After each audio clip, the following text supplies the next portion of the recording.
ఇంగ్లీష్‌లో మాట్లాడాలంటే భయమా? మీలాంటి వాళ్ళ కోసమే spoken English personal training classes వెంటనే జాయిన్ అవ్వండి. నమస్తే రమగారు. నమస్తే జయ. రమగారు, పూజలు, వ్రతాలు, నోములు, పర్వదినాలు హ్మ్. వీటికి సంబంధించి నియమాలు ఏంటి? ఎలా పాటించాలి? ఆ రోజు ఎలాంటి నైవేద్యం పెట్టుకోవాలి? అమ్మవారినో లేతే స్వామివారినో ఎలా అలంకరించుకోవాలి? మనం ఎలా ఉండాలి? ఇలాంటి విషయాలు ప్రతి పండుగకి మీలాంటి వారందరితో మనం మాట్లాడిస్తూనే ఉన్నాము. అందరికీ యూట్యూబ్ ఆన్ చేస్తే ఏదైనా ఒక పండగొస్తుందంటే ఇలాంటి విషయాలే. ఇది చెయ్యాలి, ఇది చెయ్యాలి, ఇలా చేయాలని. పరిస్థితి ఎట్లా అయిపోయిందంటే ఇది చెయ్యకూడదు, అసలు ఇట్లా చెయ్యమాకండి, ఇది తప్పు అని చెప్పాల్సిన పరిస్థితికి వచ్చేసాం. అసలు ఒక నియమం, ఒక పద్ధతి అంటే మోడర్న్‌గా ఉండటం అనేది పూజల్లో కూడానా? వ్రతాల్లో కూడానా? ఎక్కడికి తీసుకెళ్తున్నామో ఏం అర్థం అసలు కావట్లేదు మోడర్న్ గా రమ్మగారు. ఉంటే ఇంక నీకు పూజా వ్రతం ఎందుకు? ఎందుకు? అవి మానేయచ్చుగా. అంత మోడర్న్ అయితే పూజలు వ్రతాలు హాయిగా మానేయచ్చు. ఇవి మోడర్న్ గా ఉండే వాళ్ళకి కాదు కదమ్మా, సనాతన సాంప్రదాయం కదా. ఉమ్, మీరేమో నవీన సాంప్రదాయాల్లో ఉన్నారు. మీరు అసలు సంప్రదాయం లేదు, నవీనత్వమే ఉంది. మరి ఇప్పుడు పాత పద్ధతులైన వాటిని మీరు ఎందుకు చేయాలి అనేది ఎవరికి వాళ్ళు ఆలోచించుకోవాలి చేయ. ఇప్పుడు ఏదైనా పండగ గురించి మాట్లాడామనుకో, నువ్వు గమనించు, అందరూ గమనించుకోవచ్చు. ఇది కామెంట్స్లో ఇది కూడా మాకు తెలీదా, మీరు చెప్పాలా ఏంటి, ప్రతి పండక్కి మీ గోల మీరేం మాకు తెలీదా, మాకు తెలీదా ఇది అవును రమ్మగారు అని రాస్తారు. తెలీదా అంటే ఏం తెలుస్తోంది? ఇప్పుడు కొందరిళ్లలో తెలుస్తాయి, కొంతమందికి తెలుసు, కొంతమందికి తెలీదు. కొంతమందికి ఎవడో విపరీతంగా తెలుసు, అదేదో చెయ్యాలి, దీనికి ముందు ఇది ఉండాలి అనే నియమాలు లేవు. వింత పోకళ్ళు. వింత పోకళ్ళు. తలంటి పోసుకోవాలా, పోసుకోకూడదా, ఈరోజు అది చేయచ్చా, అది చేయచ్చా, ఓ అడుగుతూనే ఉంటారు. ప్రసాదం ముందు పెట్టాలా, హారతి తర్వాత ఇవ్వాలా, ఏదో అడుగుతారు. ఇవన్నీ ఉన్నాయి. వీటితో పాటు వెర్రెక్కిపోవటం ఏంటంటే ఈ సోషల్ మీడియా నిండా ఇప్పుడు మనం అందులోనే ఉన్నాం. గొంగట్లో కూర్చుని పెరుగన్నం తింటూ వెంట్రుకలు ఏరుకోకూడదు. దాని నిండా అదే గొంగడ అంటేనే. ఇప్పుడు ఈ సామెత చెప్తానా ప్రతిసారి, అంటే ఏమిటి ఆలోచించట్లేదు జనాలు. గొంగళి అంటే వెంట్రుకలతో నేసిన వస్త్రం. అవును, వెంట్రుకలే దాని నిండా. ప్యూర్. అందులో కూర్చొని నువ్వు పెరుగన్నం కలిపావు, కలపంగానే అయ్యిందా మొత్తం వెంట్రుకలేనా? మరి నువ్వు ముద్దకి వెంట్రుకలు ఏరుకుంటానంటే ఎట్లా? మనం చేసేదే అది, కానీ కొన్ని చెప్పాల్సే వస్తుంది. అంతే కదా రమ్మగారు. ప్రతి ఒక్కరు ఎవరికి వాళ్ళు మనకెందుకులైనా ఊరుకునే పరిస్థితి కాదు కదా. కాదు, ఇప్పుడు మీరు భ్రష్టు పట్టించేస్తే ఎట్లాగా సంప్రదాయాన్ని? ఎక్కడికో పోతుంటే ఎలాగమ్మా? మరి ఇప్పుడు మనం చూస్తామా ఏంటో, వాళ్ళ ఇళ్లలో ప్రతిసారి చెప్తాం మీ ఇంట్లో లేకపోతే చెయ్యొద్దు, మీ ఇంట్లో ఉంటే చెయ్యండి ఒకటి. రెండోది, పోనీ ఎవరినైనా గురువు గారినో ఎవరో ఒక పెద్దవారినో ఆశ్రయించి వారు చెప్పిన మాట విని వాళ్ళు చెప్పిన రకంగా పద్ధతి ఏటా అదే చేసుకోండి. రెండోది. మూడోది ఏం చెప్తున్నాం, ఈ ఏడాది ఒక వేషం, వచ్చే ఏడాది ఇంకో పిచ్చి వేషం వేయద్దు, వేరే వేరే రాష్ట్రాలు వేసినట్టు ధూపాలు వేయండి, నాట్యాలు చేయండి, అలాంటివి చెప్తున్నామా? ఇది సంప్రదాయం కాదు, మనది కాదు, మన ప్రాంతాలది కానిది చేయకూడదు. అట్లా పూజల్లో మీరు ఈ ఫ్యాషన్ని చొరపెట్టద్దు. ప్రత్యేకమైన వస్త్రధారణ అనేది చెప్పటం జరిగింది రమ్మగారు. ఎందుకు లేదు సాంప్రదాయ వస్త్రం? ఎప్పుడు మిమ్మల్ని ఒక క్వశ్చన్ అడగాలనుకుంటానండి. ఆలయాలకి దర్శనానికి వెళ్ళేటప్పుడు కానీ ఇంట్లో ప్రత్యేకమైన పూజలు చేసేటప్పుడు పట్టు వస్త్రాలే ఎందుకు కట్టుకుంటాం రమ్మగారు? ఎందుకంటే అవి పవిత్రమైనవిగా భావిస్తామమ్మా. వాటికి తడి పొడి మట్టి అంటదు, అందుకని పట్టు వస్త్రాలు చెప్తారు. లేదా ఉతికి ఆరేసిన బట్టలు, మడికి పనికొస్తాయి పట్టు బట్టలు. అది పత్తితో నేసినవి కాదు కదా. అవునులేండి. పట్టు అనేసరి కల్లా కాటన్ కాదు, అందుకని సిల్క్ కదా, అది పురుగు నుంచి వస్తుంది, అందుకు అది మంచిది, మడికి పనికొస్తుందని. ఇప్పుడు మీరు శుద్ధంగా అంటే చాలా మంది అడుగుతారు, భోజనం చేశాక ఇప్పుడు మనం ఏదో పార్టీకి వెళ్ళాం, భోజనం చేసాం, ఆ చీరని సాయంత్రం వచ్చాక మడత పెట్టి లోపల పెట్టాం.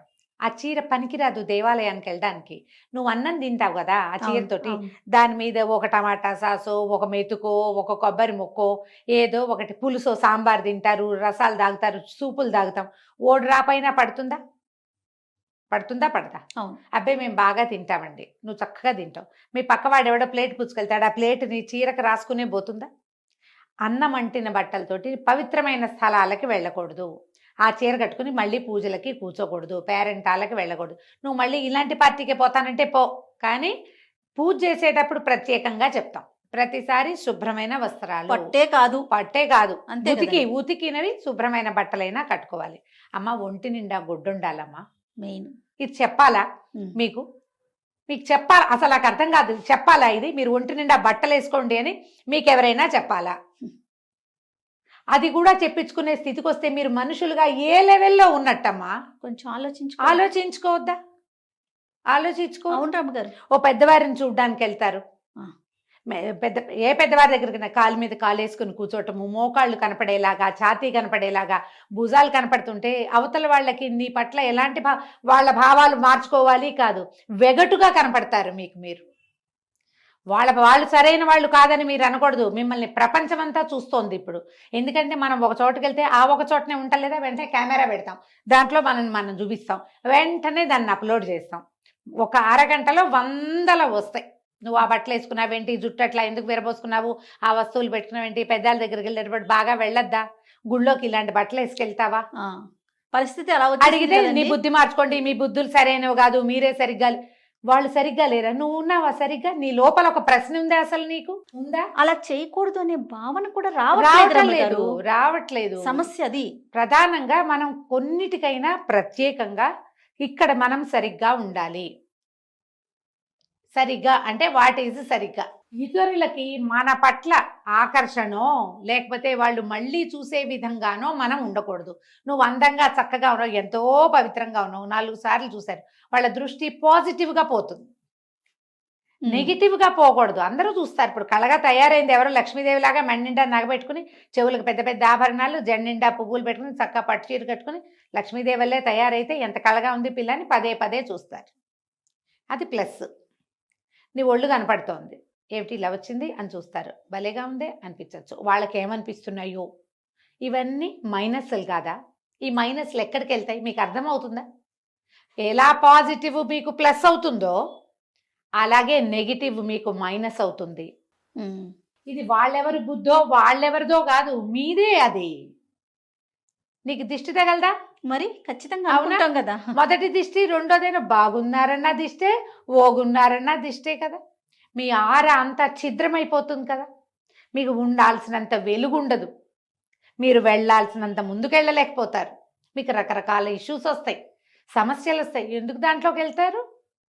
ఇప్పుడు అందరూ చిన్న బట్టలు వేసుకునే గుంపులో పోయారు, పోండి హాయిగా, మీ ఇష్టం. ఆ వెళ్ళే ప్లేసెస్ కి వెళ్ళండి. అందరూ అలా వెళ్తారు. అక్కడ ఆడ్మెన్ అవుట్ లాగా నువ్వు చీర కట్టుకుని వెళ్ళు, నగేసుకెళ్ళని ఎవడో చెప్పడు. మరి కానీ నువ్వు సరిగ్గా ప్రవర్తించవలసిన చోట సరిగ్గా ప్రవర్తించమని నీకొకళ్ళు చెప్పాలా? నా క్వశ్చన్ అదే. ఎవరికైనా సరే అంతే కదా. ఎవరికైనా అందరూ కింద కూర్చుని తింటున్నారు, నువ్వు ఒక్కదానివే లేదా నువ్వు ఒక్కడివే ఓ టేబుల్ వేసుకుని ఉంటే నువ్వు ఎలా నీకే ఏమిటి వీళ్ళలో కూర్చోక నేను ఇలా కూర్చున్నాను అనిపిస్తుందా? ఖచ్చితంగా అనిపించాలి. అలాంటి భావాలేమ్మా ఇవి కూడా. ఇవేం విపరీత భావాలు అనుకోవద్దు. ఇది ఒకటి. వస్త్రధారణ సంగతి ఒకటి పక్కన పెడితే, వస్త్రధారణ ఒకటైతే, ఇప్పుడు ఇటీవల చూస్తున్నది ఏంటంటే, ఏదైనా పూజ అనగానే పెద్ద మండపం, విపరీతమైన అలంకారము, ఏమిటేమిటో. అదే ఈ సంవత్సరం చేసింది నెక్స్ట్ ఇయర్ చేయకూడదు, వాళ్ళు పెట్టింది మనం పెట్టకూడదు, వాళ్ళ జేజ్ కంటే మన జేజ్ పెద్దదిగా ఉండాలి, ఈ సంవత్సరం చేసిందే వచ్చే సంవత్సరం చేయటానికి వీలు లేదు అసలు. అమ్మా నాన్నని కూడా మార్చేస్తారో ఏంటో కొన్నాళ్ళు పేక. లాస్ట్ ఇయర్ ఇదే అమ్మా నాన్న, ఈ ఏడాది కూడా ఈ అమ్మా నాన్న ఉంటే ఎట్లా? మార్చుకోవాలి. అట్లాంటి ఆలోచనలు వచ్చేస్తాయేమో, కొన్నాళ్ళకి వస్తాయి. దేవుళ్ళని మారుస్తారు, అలంకారాలు మారుస్తారు, పద్ధతులు మారుస్తారు, ప్రసాదాలు కొనుక్కొస్తారు. ఏంటమ్మా ప్రసాదం కొనుక్కు రావటం? అవును రమ్మ గారు. నువ్వు ఏవో స్వీట్లు కొన్నావు, లడ్లు కొన్నావు, ఇంకేదో కాజాలు కొన్నావంటే ఒక రకం. అమ్మవారి నివేదనకి నువ్వు ఇంట్లో బోళ్ళంతా అలంకారం చేసుకుని, నువ్వు చేసుకొని నీ అంతటా నువ్వు అలంకరించుకుని, అమ్మవారిని అలంకరించి, ఒక్క ముద్ద నీ చేత్తో ఓ పాయసం ఓ పులిహోర చేసి పెట్టవు ఇంట్లో, దానికి కూడా ఒళ్ళం కదా మీకు. టైం చాలట్లేదు రమ్మగారు. టైం చాలదు, ఎందుకంటే ఈ వేషానికే సరిపోతుంది కదమ్మా. అమ్మా ఒకళ్ళని విమర్శించటము, ఒకళ్ళని తక్కువ చేయటం కాదమ్మా. ఏదైనా ఒక భగవంతుడికి అంటూ మనం చేస్తే నీ శ్రద్ధ, నీ ఆస్థ, నీ గౌరవం, నమ్మకం అది చాలా ఇంపార్టెంట్ అమ్మా. మీరు అవి ఎంత ఇస్తే అది మీకు అంత వస్తుంది. మీరు ఈ వేసిన వేషం ఏటా పెంచాలి. ఒక్క ముద్ద అన్నం ఉండి కాస్తంత పులిహోర కలిపి ఎంత చేయాలి? ఇంత వండాలా? ఒక గ్లాస్ బియ్యం వండితే ఒక 1/2 గ్లాస్ పాయసం, 1/2 గ్లాస్ పులిహోర అయిపోవు. అరగంట కూడా పట్టదమ్మా ఆ పనికి. ఓ నిమ్మకాయ పిడిచి తిరగమాత పెట్టినా తీసుకుంటాడు కదమ్మా అయ్యవారు. బజార్లో కొనుక్కురండి, 500 ఇస్తే ప్రసాదాలు వస్తాయి, నివేదనలు పెడతారా? మీ ఇంటికి చుట్టాలు వచ్చారు, బయట నుంచి భోజనం తెప్పించడమే తప్పు. పోనీ అదేదో తగలబెడుతున్నాం, చేస్తున్నాం అట్లాగే. బయట నుంచి కూరలు వస్తాయి, అన్నం వస్తుంది. కనీసం ఇంత పవిత్రమైన రోజుల్లో మన ఇంట్లోనే మనం ఒళ్ళు వంచి ఈ వేషాలన్నిటికీ పెట్టే సమయంలో చాలా కొద్దిపాటి సమయాన్ని వెచ్చించి కాస్త ఏదైనా వండి మీ చేత్తో బూర్లు గార్లు పెట్టద్దు, మానేయండి చేయలేకపోతే.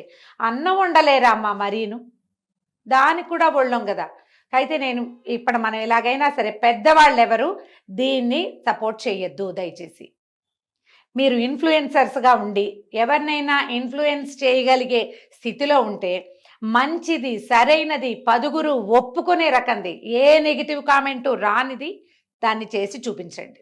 కరెక్ట్ రమ్మగారు. మీరు పెద్దవాళ్ళు, మిమ్మల్ని జనం గౌరవిస్తున్నారు, అందరూ చూస్తున్నారు, లక్షల్లో వ్యూస్ వస్తున్నాయి. మీరు లక్షల మందిని ఇంప్రెస్ చేసేటప్పుడు బ్యాడ్ ఇంప్రెషన్ ఇస్తారా? మీరు ఇంత పెద్ద వేషం వేసి ఈ వేషం వేయకపోతే కుదరదని ప్రజల్ని నమ్మిస్తారా?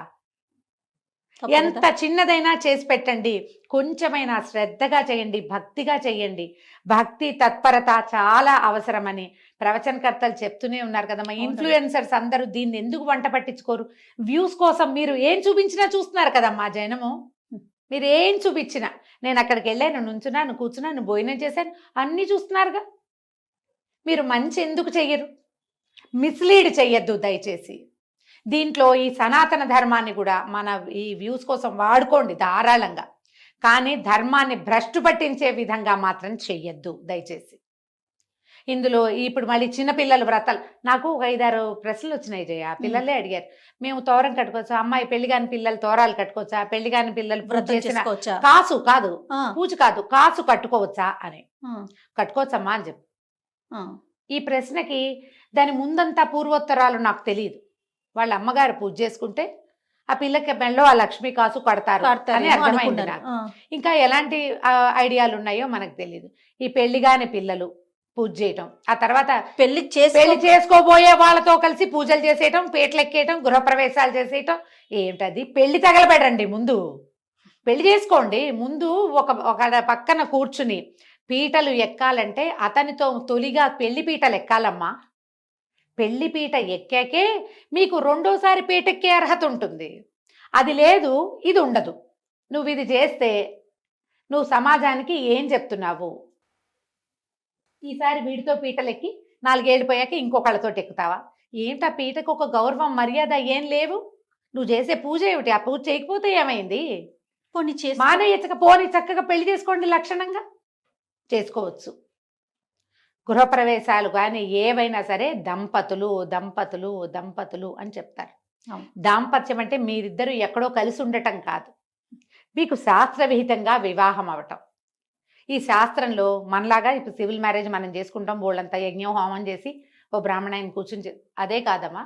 అదనే కాదు, మీరిద్దరు నలుగురు ముందు ఒక దేవాలయంలో అయినా ఓ తాళి కట్టడం, ఓ నలుగురు పెద్దవాళ్ళైనా, ఒక బ్రాహ్మడో ఏ పురోహితుడో ఎవరో ఒకళ్ళ పూజ చేసినైనా మిమ్మల్ని ఆశీర్వదించటం, నలుగురు పెద్దవాళ్ళు మీ నెత్తి మీద అక్షంతలేయటం, లేదా మిమ్మల్ని బ్లెస్ చేయటం, ఏదైనా కానీ ఏదైనా ఇలాంటిది ఏదైనా జరిగితేనే మీరు దంపతులు అవుతారు. మీ ఇద్దరు కలిసి ఉంటే కాదు. మీరు 100 సంవత్సరాలు కలిసి ఉన్నా మిమ్మల్ని దంపతులు అనడానికి వీల్లేదు. మీరు కలిసి ఇలాంటివి చేయడానికి వీల్లేదు. వీళ్ళని ఇప్పుడు కొన్నిటిని చూస్తాం, బాయ్కాట్ దట్టు, బాయ్కాట్ దిస్సు చూస్తూ ఉంటాం. ఒక యాక్టర్ ఎక్కడైనా చెడ్డగా మాట్లాడారనుకో జయ, వెంటనే వాడిని బాయ్కాట్ అంటారు. అతన్ని బాయ్కాట్ అంటే, నాకు ఈ మాట ఎప్పటి నుంచో చెప్పాలనుకున్నా. ఒక్క ఆయన నువ్వు బాయ్కాట్ చేస్తానంటే, ఆయన ఒక సినిమాలో యాక్ట్ చేస్తే ఆ సినిమాలో 24 క్రాఫ్ట్స్ ఉంటాయి కదమ్మా. ఓ డైరెక్టరు, ఓ ప్రొడ్యూసర్, వాళ్ళ డబ్బు, బోళ్ళంతమంది పని వాళ్ళు. ఈయన కోసం ఈ సినిమాని బ్యాన్ చేస్తే వీళ్ళందరూ ఏం తినాలమ్మా గడ్డి? మీరు బ్యాన్ చేయాలంటే ఏం చేయాలి? ఈ వ్యక్తికి మైక్ ఇవ్వద్దు, ఎవరు సరిగ్గా మాట్లాడలేదు, వాళ్ళ పద్ధతి మీకు నచ్చలేదు ప్రజలకి అంటే వాళ్ళని పబ్లిక్ ఫంక్షన్స్కి పిలవద్దు, వాళ్ళకి మైక్ ఇవ్వడానికి వీల్లేదు. ఏ ఇంటర్వ్యూలోనూ ఏ విలేకరి వాళ్ళని ప్రశ్నించకూడదు. బాయ్కాట్ చేయటం అంటే ఇది. అంతేగాని ఆయన యాక్ట్ చేసిన సినిమా మానేస్తారా? అది కాదు కదా, అది తప్పు. ఇప్పుడు కూడా ఎవరైతే ఇలాంటి పిచ్చి వేషాలు వేస్తారో వీళ్ళని వాళ్ళవి చూసేసి వాళ్ళని ప్రశ్నించడం కాదు, చూడడం మానేయండి. నువ్వు ఇది తప్పు చేసావు, నిన్ను మేము చూడం అనాలి ప్రజలు. వాళ్ళు ఎన్ని వీడియోలు పెట్టినా మీరు చూడద్దు, అప్పుడు తెలుస్తుంది. ప్రజలు మనల్ని నిరాకరించారు అనేది తెలియాలంటే చూస్తే వ్యూస్ వచ్చేస్తాయి, డబ్బులు వస్తాయి. అవును. కదా, నెగిటివ్ గా అయినా తప్పు ఎలా చూస్తారు. తెలుస్తుంది? తప్పు ఎట్లా తెలుస్తుంది? తప్పు కదా చూడటం మానేస్తే తెలియాల్సింది. ఇంకా అమ్మాయి ఆవిడ కనపడుతోంది, ఈవిడ ఈ అమ్మాయి నచ్చలేదు మీకు, అమ్మాయి చేసిన పని తప్పని తెలుస్తోంది, మీరు ప్రశ్నించినా ఆ అమ్మాయి మీకు సమాధానం చెప్పదు, అది ఎక్కడ ఉంటుంది దాని ప్రపంచంలో. ఏం చేయాలి వీళ్ళని? వాళ్ళు ఎక్కడ పెట్టినా మీరు వెళ్ళొద్దు, ఏం పెట్టినా మీరు చూడొద్దు, ఈ రెండు చేయాలి. ఇలా బాయ్కాట్ చేయండి. నా మటుకు నేను దీన్ని నమ్ముతాను జయ పూర్తిగా. యాక్టర్లను బాయ్కాట్ చేయటం, వాళ్ళని బాయ్కాట్ చేయటం, సినిమాలు మానేయటం. మిగిలిన వాళ్ళంతా ఏం చేయాలి? వాళ్ళ తప్పేం లేదు కదా పాపం. అవును. ఈ పొరపాటు చేసిన వాళ్ళని ఎంకరేజ్ చేయొద్దు. ఏ రకమైన వాళ్ళు చేసిన పనులు మీకు నచ్చట్లేదు, చూసి నువ్వు నాకు నచ్చలేదు అని చెప్పినా వాళ్ళు వినరు, చూడడం మానేయాలి. దయచేసి ఇన్ఫ్లుయెన్సర్స్ అందరికీ ఇది నా విన్నపం అమ్మ. పెద్దవాళ్ళో చిన్నవాళ్ళో మీరు ధర్మాన్ని ధర్మంగా విధి విధానం ప్రకారమే మీరు ఎంతైనా ముందుకు తీసుకెళ్ళండి. ప్రతి సంవత్సరం మీకు చేత వచ్చినట్టు చేసుకోండి. దీన్ని కొత్త పుంతలు తొక్కిద్దామన్న ఆలోచన దయచేసి చెయ్యొద్దు. రైట్. మీరు నగానాణ్యం ఏమి చేసినా పర్వాలేదు, మీ దానిపై శక్తి కొలది. మీ ఇష్టం, అందులో తప్పేం లేదమ్మా. కానీ ఏది ఎలా చేయాలో దాన్ని అట్లాగే చేయాలి. దాంట్లో మీదైన శైలిని పెట్టద్దు. ఆ పొరపాటు దానివల్ల ఏమవుతుందంటే మీ ముందు తరాలకి ఇవాళది మన కడుపు నిండిపోతుందేమో, ముందుకు ఎలా వెళ్తాం మనం? మన పిల్లలు ఏం నేర్చుకుంటారు దీని నుంచి? అంతే కదా. అది ఆలోచించండి దయచేసి. నమస్తే. నమస్తే.